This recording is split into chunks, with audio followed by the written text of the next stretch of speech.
It's net zany, the wacky, weird world of net zero policies. And Rita and James, what a surprise. Yet again, we learned that. And I quote the 2024 record coral cover for the Great Barrier Reef based on official data for all 11 sectors of the Great Barrier Reef. Wonderful. Why aren't I hearing about this? This is wonderful news. No. I think this is great. This is not good news, because how are the alarmists going to be able to go and, get their grants and make their salaries if the Great Barrier Reef is doing well? And I've got a solution for them. What they need to do is go plonk a bunch of wind turbines right over all of that glorious coral. Absolutely. Two problems solved at once. Will there be apologies forthcoming to Dr. Peter Reid, perhaps? Or maybe an offer of him having his position back at the university? How about yours truly being told off for similar comments? Anyway. Yes, anyway, there we go. Climate change is the big threat, according to Joe Biden, far more so than, nuclear war. Climate change is the big threat. Here's Tulsi Gabbard telling us about that. The problem is he's insane. Only a madman would not consider a nuclear holocaust, a nuclear war, as an existential threat. He said, quote, "The only existential threat to humanity is climate change."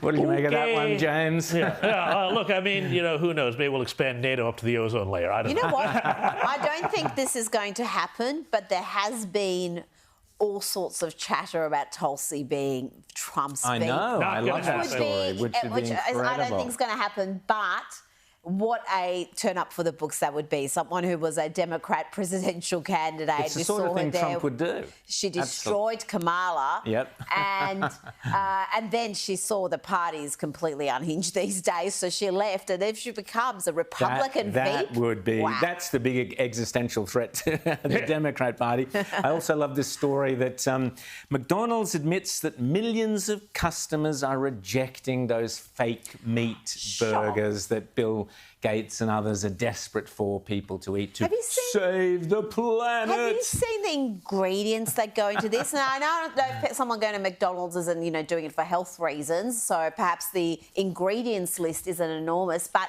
I think this is one of the main reasons these fake meat has been rejected.